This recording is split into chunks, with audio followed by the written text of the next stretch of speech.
Walk with me, and you'll be in a world of cartoony card creations.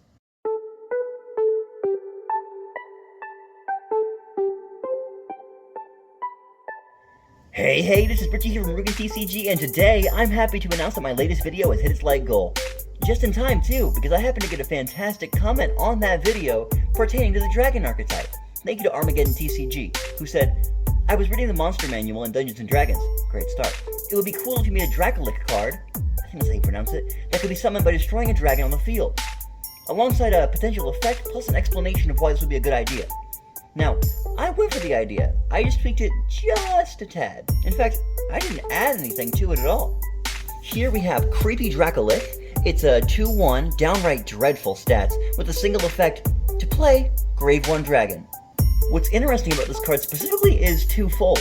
One, it requires the graving of a dragon to play, but it doesn't specify on what side of the field. Meaning, there's a potential to destroy an opponent's dragon and get a Creepy Dracolic on the field. And two, it doesn't specify cost play.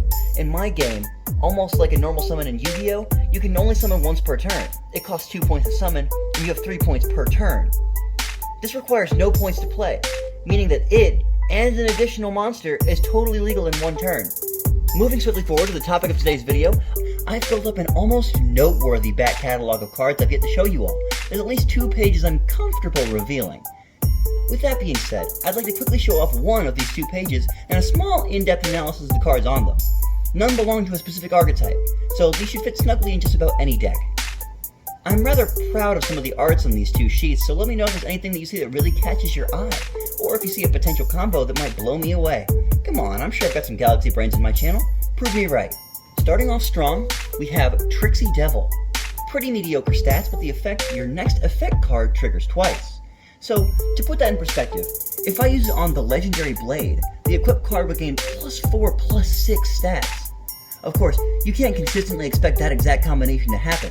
There are a lot of risks when not playing a guaranteed high-statted creature on the field. Certainly, a card that could be very well used in a kooky combination though. Next up, we have Gang Up Boss, a 4/3 rare card. Again, nothing to write home about stat-wise, but the effect reads, grave one of your creatures in play, and play an effect from your deck. Use this card sparingly, only if you know there's something in your deck worth the stats you're going to lose on the field.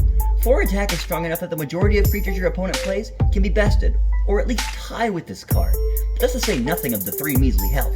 If you play this, use it when you're already winning, or when you need a clutch comeback win. Leave nothing to chance. You don't know what your opponent has in their hand after all. The creature you just kamikaze could have been the one cog in their plans. Next up, we have Ground Tremor. 4/6 common with stellar stats and an effect that reads, you can only play this if you have no creatures. This card is definitely designed for one purpose and one purpose alone: comeback. If you can't make a creature stick on the field, this is a fantastic way to give yourself a bit of breathing room between you and the angry slobber knockers in your opponent's field. It has hell to trade with at least 2 creatures on average, not to mention that because this creature is not cosplayed, it also allows you to play an additional creature on your swing turn, provided you have one that they haven't already mangled. Put this in a deck that needs to stall. It won't work well for a control deck if you aren't really controlling the board with no creatures. You'd hardly find the time to activate this when you're already out of cards. The next few are going to be effect cards, so keep that in mind when you think of possible combinations with Tricksy Devil and Gang Up Beast. Up next, we have Broken Clock, a common effect card that reads, if your opponent declares an attack while this is in your hand, negate it, or select another of yours. So in essence, this card is for those who have a creature on the field and they want it alive. Maybe even one that they want gone. Playing this is totally free, but you can only activate it when your opponent triggers it. This card is practical, but dead in your hand unless you let your opponent steal the board from you. And even then, it's not insane. Effect cards are generally meant to be half as good as creature cards, hence why they're half the price. This card isn't a general handyman's tool. Think of it like this. Legendary Blade is a hammer. It's good in many situations, but it's never necessary. This, on the other hand, is more akin to a screwdriver. It's only useful in select situations. For those situations, it's top of the class. Make sense? Well, enough about hardware and more about cardware. This sucker right here goes by the name of Elemental Event. It's a common effect card with the effect turn any number of creatures in your field or grave into an archetype of your choosing. This essentially allows you to posthumously make other cards that may be useful into a helping hand, or even a win condition for certain archetypes. This allows you to make a much more powerful Hypo Squad in the Nightmare archetype.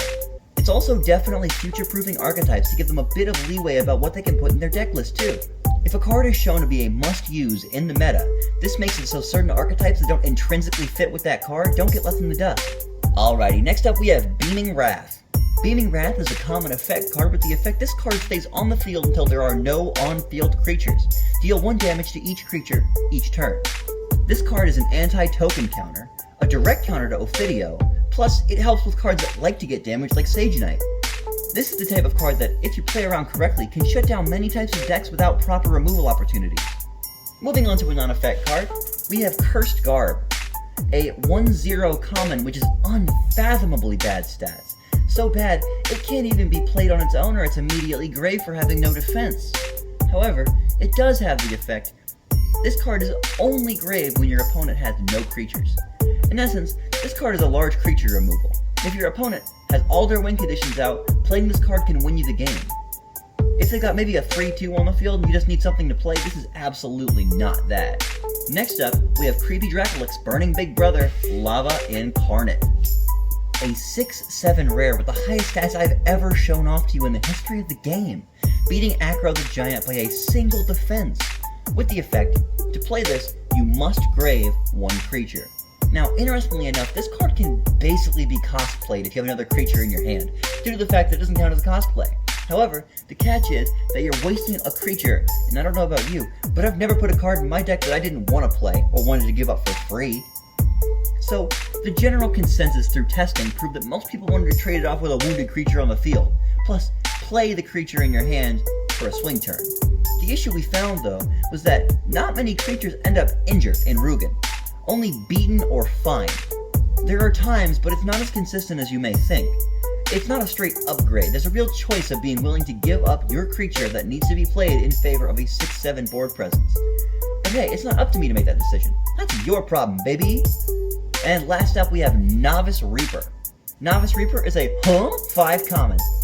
Yeah, you heard me right. This creature's attack isn't guaranteed. Its effect reads, this creature attacks with the defender's attack stat. This card is the answer to tough customers on your opponent's board. He's not going down without a fight. Anything that has a higher attack than hell is guaranteed to lose to this guy. Of course, the trade-off is simply that wall creatures are Novice Reaper's counter. In fact, just about any creature that has less attack than defense. Kind of a glass cannon hit stick, but he has his niche. And that was it. I hope you enjoyed my new cards for my passion project. Psst, I'm gonna be sneaky. If you want to prove you're a cool kid, say bench press in the comments.